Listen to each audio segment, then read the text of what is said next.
जो यह बयान दिया गया है आदरणीय ओम प्रकाश राजभर जी द्वारा, इस बयान से कहीं ना कहीं यादव समाज के लोग बहुत आहत हैं। कहीं ना कहीं ओम प्रकाश राजभर एक पार्टी के राष्ट्रीय अध्यक्ष हैं। एक पार्टी का जो राष्ट्रीय अध्यक्ष होता है, कहीं ना कहीं उसके अंदर कहीं ना कहीं सभी जाति सभी धर्म के लोगों का सम्मान होना चाहिए।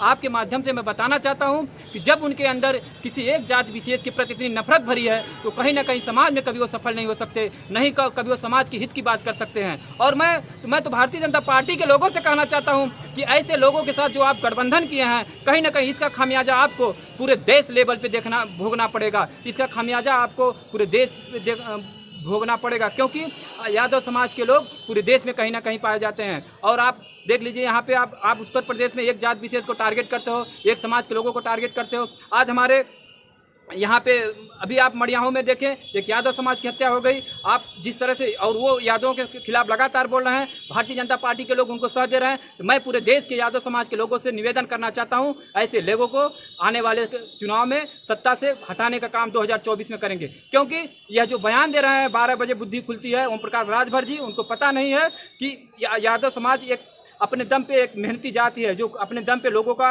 और यादव समाज ऐसी जाति जो सबका सम्मान, सबका स्वाभिमान, सबके लिए लड़ाई लड़ती है। तो क्या पार्टी में भी, भाजपा और गठबंधन दलों में भी यादव समाज के हैं? मैं आपको बताना चाहता हूं कि हम जनपद जौनपुर से आते हैं, और हमारे जनपद जौनपुर से ही माननीय गिरीश चंद्र यादव जी मंत्री हैं, भूपेंद्र यादव जी जो हैं भारतीय जनता पार्टी में। और मैं उन यादवों से पूछना चाहता हूं, क्या ओम प्रकाश राजभर जी द्वारा जो बयान दिया गया है, क्या उन पर भी लागू होता है? वो स्पष्टीकरण आके दें, भारतीय जनता पार्टी के लोग भी आके बताएं। नहीं तो ओम प्रकाश राजभर जी को माफ़ी मांगना चाहिए इस पर, और इसके लिए पूरे समाज के लोग पूरे देश में कहीं ना कहीं इनके खिलाफ एक लामबंद होकर एक आंदोलन करेंगे। चंद्रयान पर भी उनका एक बयान आया है। हाँ, उनका इस तरह का बयान होता है कि जहाँ पूरा देश भगवान से प्रार्थना कर रहा है, कहीं ना कहीं एक छोटा बच्चा से लेकर विद्यालय से लेकर पूरे देश के एक एक नागरिक जो चंद्रयान को सफल बनाने के लिए प्रार्थना कर रहे हैं, वहीं पे आप देखें यूपी तक की खबर पे हमने देखा वो धरती पर उतारने का बयान दे रहे थे। तो ऐसे लोगों का क्या उनको खुद नहीं पता वो क्या बोल देते हैं, उनको खुद ही नहीं पता कब कौन सा बयान दे देते हैं। जब पत्रकार लोग, जब कोई जिम्मेदार व्यक्ति उनसे पूछता है तो वो कहते हैं कि हम ये जुमला था। आप देखें, जब वो पिछले समय भारतीय जनता पार्टी के लोगों को, माननीय मुख्यमंत्री जी को कितना उल्टा सीधा बयान दिए थे, माननीय प्रधानमंत्री जी को कितना उल्टा सीधा बयान दिए थे, लेकिन आज वही भारतीय जनता पार्टी के लोग सत्ता में आने के लिए उनको अपने साथ जोड़ लिए। लेकिन उनको ये नहीं पता है, उनको जोड़ने, ये जो ओम प्रकाश राजभर जी के जोड़े जिस तरह का ये बयान दिए हैं, यही बयान उनका साबित होगा 2024 में सत्ता में दूर जाने के लिए। तो समाजवादी पार्टी भी तो उनको जोड़ी हुई थी, जब पता है कि इस तरह के नेता हैं, जब इस तरह का बयानबाजी आती है उनकी तरफ से,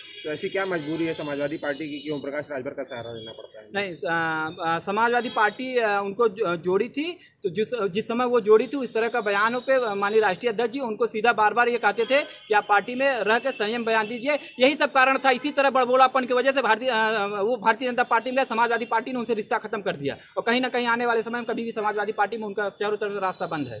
वो तो कहते थे कि अखिलेश यादव एसी वाले नेता हैं, एसी से बाहर ही नहीं निकलते, ट्वीट ही करते हैं।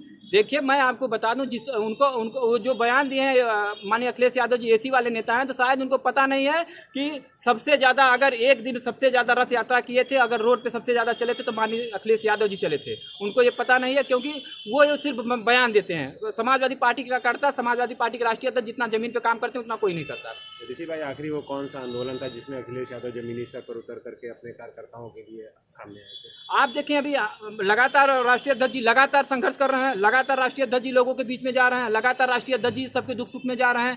अब कभी राष्ट्रीय अध्यक्ष जी नहीं, आप देखिए प्रतिदिन उनका दौरा कहीं ना कहीं है, सबके दुख सुख में शामिल हो रहे हैं। किसी मुद्दे को लेकर के किसी जनता के बीच में कहीं क्यों नहीं, समाजवादी पार्टी सबसे ज़्यादा, आज विपक्ष में अगर कोई पार्टी है तो समाजवादी पार्टी है। आज अगर विपक्ष में कोई लड़ रहा है भारतीय जनता पार्टी से, तो समाजवादी पार्टी लड़ रही है। अगर भारतीय जनता पार्टी को सत्ता से हटाने का काम कोई करेगा तो समाजवादी पार्टी करेगी। ये बताइए कि ओम प्रकाश राजभर का एक बयान आया था बहुत ही, कि सैफई ने भेज दिया अगर, तो असल बाप का नहीं। देखिए वो इस तरह का जो बयान दिए हैं, अगर वो बोल रहे हैं कि अगर भेज दिए तो वो तो सामने बताएगा, सामने चुनाव में ही परिणाम समझ में आ जाएगा। उन्हीं के पार्टी के कार्यकर्ता जो उनके जोड़ के चलते थे, आज उन्हीं के समाज के लोग उनका खुला विरोध कर रहे हैं। अगर आपको विश्वास नहीं होता तो आप मऊ चुनाव में चले जाइए, आपको क्लियर हो जाएगा किस तरह से उनके समाज के लोग ठगा हुआ महसूस कर रहे हैं। वो एक समाज की ठेकेदारी करते हैं। आज उनके समाज के लोग समझ चुके हैं कि यह व्यक्ति कभी इधर कभी उधर कभी इधर करता है, इस व्यक्ति का कोई न बात का वैल्यू है, इस व्यक्ति का ना कोई वैल्यू है। इसीलिए उनके समाज के लोग उनसे छोड़ के समाजवादी पार्टी को वोट देने का काम कर रहे हैं, वो समाजवादी पार्टी के लिए प्रचार प्रसार कर रहे हैं।